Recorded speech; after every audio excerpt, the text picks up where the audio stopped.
International Court of Justice is hearing a historic case on Israel's 57-year occupation of land sought for a Palestinian state. The Palestinian foreign minister is accusing Israel of apartheid and calling for the UN's top court to end Israeli control over Gaza and the West Bank. Meanwhile, Israeli forces say they've arrested 200 suspected militants at Nasser Hospital in Gaza. ABC's Marcus Moore is joining me now from Tel Aviv, Israel, with more on that. Marcus, what do we know about this first day of the ICJ hearings?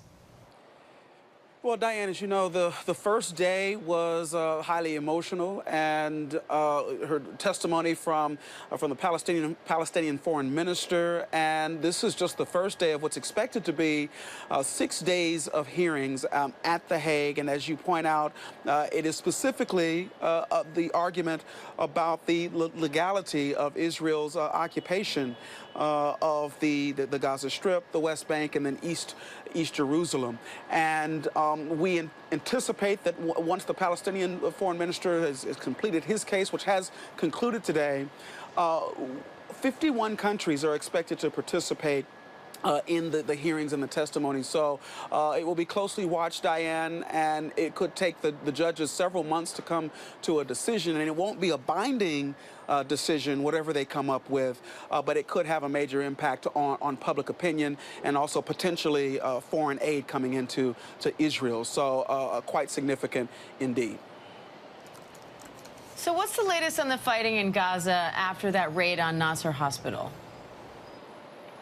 Well, the fighting does continue. Of course, in the most recent days, we've been paying very close attention to the situation at Nasser Hospital, where Israel says that Hamas members were conducting military operations out of that hospital, and also that hostages were being held there. At this point, the raid has netted more than 100 arrests, 200 in all, according to Israeli officials. They also say that they found medication, unused medication, that was meant for hostages there, but they have at this point found no sign of any hostages. But as you know, the situation there was quite dire. Hundreds of patients, along with hundreds of medical staff members there in the midst of this raid. And according to the Gaza Health Ministry, as many as 7 people died because power was cut to the area there. And as we talk about Nasser Hospital, which is in Khan Yunis, Diane, there's a lot of question about what will happen next in Rafah.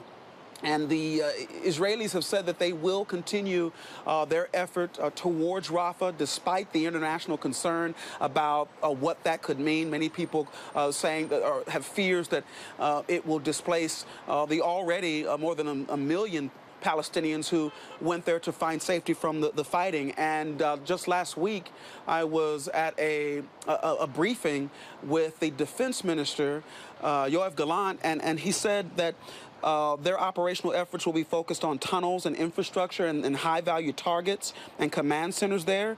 And, Diane, that they are thoroughly planning future operations in Rafah, which is a significant Hamas stronghold. And he said that Rafah is the next Hamas center of gravity. So for all intents and purposes, they seem to be determined to carry out this operation in Rafah, despite the international concern. Diane. All right, Marcus Moore in Tel Aviv. Thank you.